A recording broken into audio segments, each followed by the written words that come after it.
Listen to the podcast. Just search for Hancock and Kelley.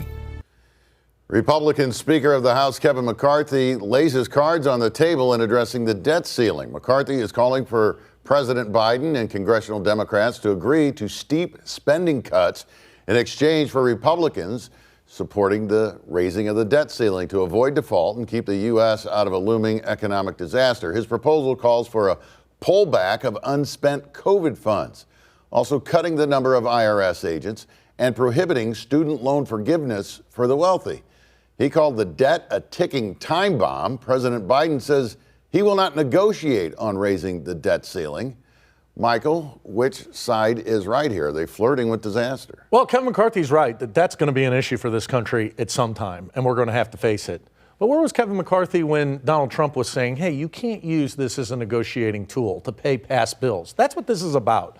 I get that the Republicans want to curb spending going forward, but they're going to put our livelihoods, the credit, the 401ks, the pension plans that so many of us rely on in jeopardy so that they can make a larger point that they seem to have forgotten throughout the Trump administration.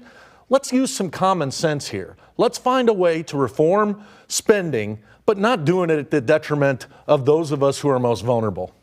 How much of this is politics? Don't Republicans want a bad economy so they can get Joe Biden out of the White House? Are they using this as a political hammer? This actually, if you step back and take a look, is how Congress is supposed to work. And we've been so dysfunctional for so long in this country, we've forgotten that this is how stuff gets done in Washington. You've got a bill that's got to pass the debt ceiling, and it will. And it's an opportunity. If Republicans passed a bunch of budget cuts in a standalone bill, it'll never get through the Senate, and this president would never sign it.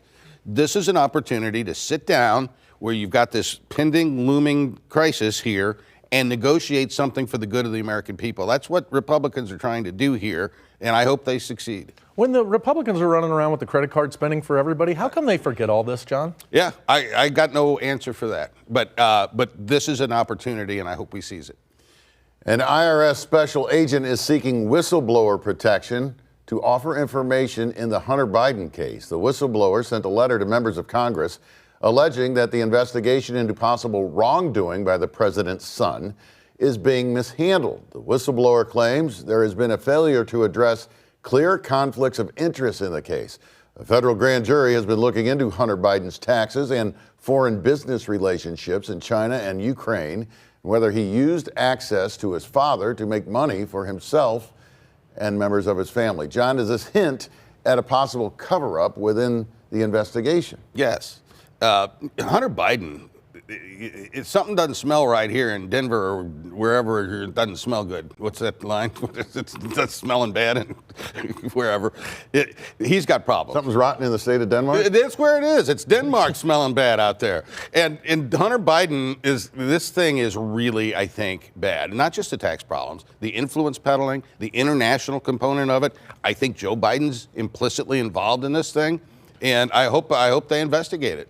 There's an intimation from the left and Democrats that this was just, unhinged Republican conspiracy talk when it came. Well, you can't help it, right? But think that, because when this was going on with the Trump family and the Trump kids getting billions of dollars, the Republicans looked nowhere. Hey, look, don't pay attention to this. Don't look for us to defend Hunter Biden. If he's a dirtball and he did it wrong, get him, throw him in jail. We want to see government work the right way. The intimate that the president of the United States is involved is a treacherous area, and you should be very cautious. But I'm for it. Give this guy whistleblower protection. Let's hold them accountable, and let's see this standard go forward as it relates to the Trump children. Investigate. Still to come on Hancock and Kelley, just how strong is the possibility that this man, Illinois Governor J.B. Pritzker, may be the next president of the United States?